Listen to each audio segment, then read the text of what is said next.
School of English. In this lesson, we're going to study the use of past perfect continuous tense. Okay, let's get started.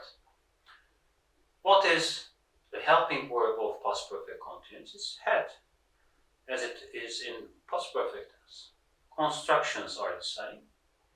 We have apostrophe D for had in positive sentences and hadn't for had not in negatives. Let's move on with the positive sentences. We use subject, then we use had plus been. As it is a continuous tense, we need been and verb ing. Yes, verb ing follows been. Let's have a look at the example. He had been waiting for 2 hours when I arrived, or by the time I arrived. Here, when and by the time have the same meaning. You see that past perfect continuous tense is another tense that needs a point of reference in time. How about the negative example? They hadn't been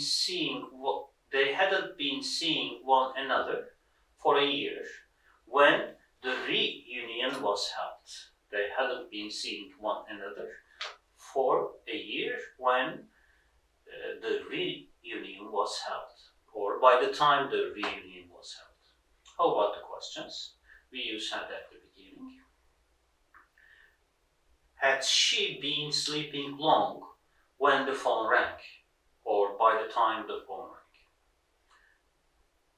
Okay. Look, by the time the phone rang or when the phone rang is our point of reference.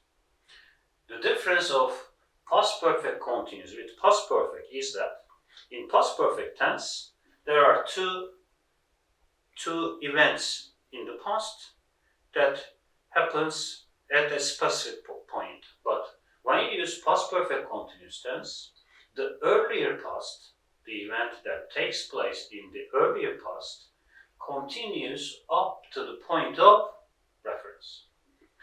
Okay, let's have a look at the details of point of reference concept. Okay, point of reference can be given as an event with expressions such as when, by the time, before, etc. If, you see, or as a point using by. Remember, we said the same thing for past perfect tense. If time reference is a sentence, this sentence is normally in which tense? Simple past tense, because we need a point in the past. How can we do that? We can do that using simple past tense. Okay. Now, let's have a look at the use of past perfect continuous tense. Past perfect continuous tense is used for an action.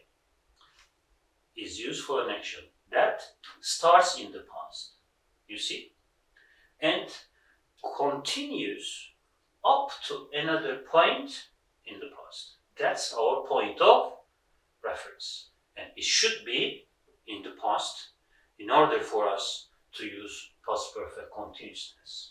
We had been watching an exciting film on TV for 2 hours when the lights went off. We started watching a film on TV 2 hours ago, up to when? Up to the point the lights went off. Okay?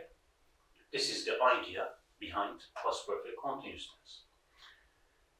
You see, here we have an example in simple past tense. What is the difference? There is no duration. There is no progress up to another point. My uncle had arrived before the film started. Both of the events are in the past, and the earlier one is expressed using past perfect tense. For past perfect continuous, the earlier event starts in the past and continues up to the second event in the past. Okay, that's it for past perfect continuous tense. Thanks for watching.